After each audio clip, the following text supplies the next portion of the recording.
Good morning, everybody, and to the class of 2023. I'm Yamini, and I'm honored to stand here in front of you today, adorned in this magnificent regalia, to celebrate our achievements as graduates from one of the world's most prestigious institutions. I traveled to the other side of the world to learn from distinguished educators amidst the captivating beauty of this enchanting campus, even housing a private beach. I'm from India, the second largest English speaking country in the world, but I had a 20-minute conversation with someone about football before I realized that we're not talking about the same sport. Nevertheless, in no time, I fell in love with this place, and the people became inseparable parts of my heart.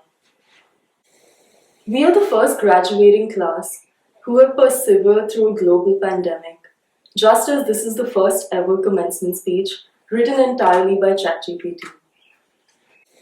Beyond our broad spectrum of individuality, we remain connected by an intricate thread of emotions, woven in the fabric of our shared experience. The pride when we take our first steps through the iconic arch, the happiness when our basketball team caps off a historic season with another win, the fear when the campus keys get a little too close, the excitement when we think we finally found our soulmate, the disappointment when they swipe left, the imposter syndrome among a plethora of high-achieving exceptionalists, and the overwhelming grief and emptiness when we lose something or someone that we love.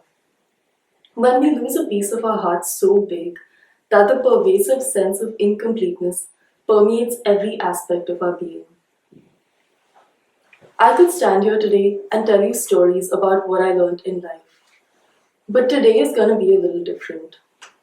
Today, I'm going to try to tell you what I learned in depth. On the afternoon of June 23rd last summer, during what was to be my final quarter at Northwestern, I got a phone call from my mother. She told me that my father passed away. A sentence that needed to be repeated multiple times because I couldn't believe it, and to this day struggle to do so. How can someone that I just spoke to hours ago suddenly cease to exist? I lost the very essence of my heart that day. My father, Ulaganathan, is one of the most respected journalists in the country, with a reputation for being fiercely honest. He's the most incredible person you'd meet. I remember even on the coldest days, he would walk around in his thin black sweater, radiating so much comfort and contentment. I now realize that that warmth came from within. He swathed everyone who walked into our house in stories and humor and so much affection.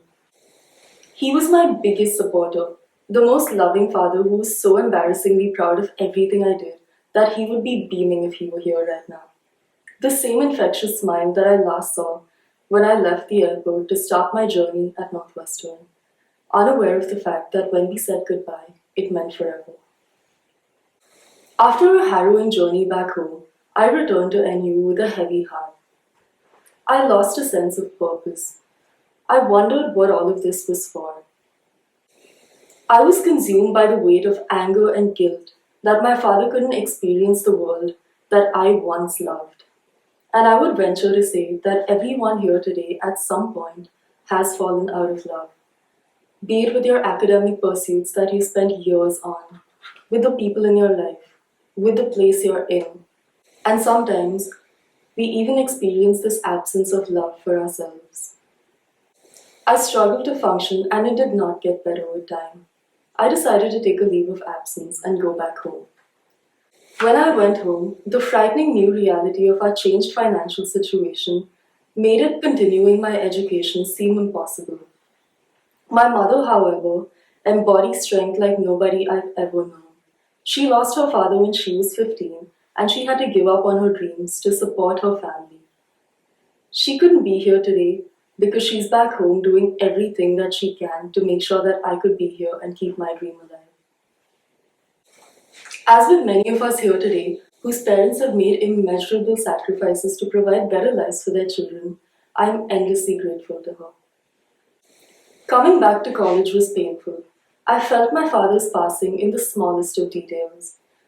Fear and sadness will inevitably make appearances in our lives. They will tempt you to believe that you must strive relentlessly until you've left an everlasting effect on the world, until you've achieved immortality. How vicious are these feelings to entice us with something that we already own?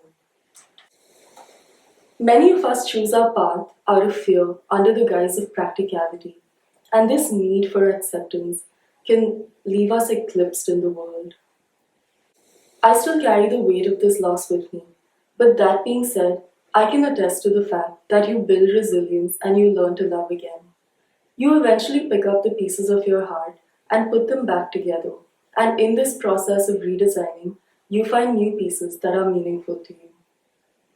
Throughout my life, I've watched the effect of my father's positivity and love on the world around us and thought, that's something worth doing. That became the purpose of my life, to bring freedom and relief to people. And one of the best decisions I've ever made was to lean all the way into it, to allow myself to fall in love again, and again, and again. I found new ways of thinking, new ways of implementing those thoughts. I realized the transformative power in doing things out of love rather than necessity. I fell in love with the friends that I made and their wonderfully absurd stories, with the never ending late night conversations with my mom, with using my education as a catalyst to empower marginalized communities, with new genres of music, with the serene sunsets on the beach that I traveled halfway across the world for. My resilience came from within, but it is this menagerie of seemingly disconnected, trivial things that taught me to fall in love again. And it is this love that shaped me into the person who has the strength to stand in front of you today and tell you my story. When we go out there in the world, we can now do it with the courage to love and with the confidence that if it doesn't work out for the best, we still learn to love again, right in here.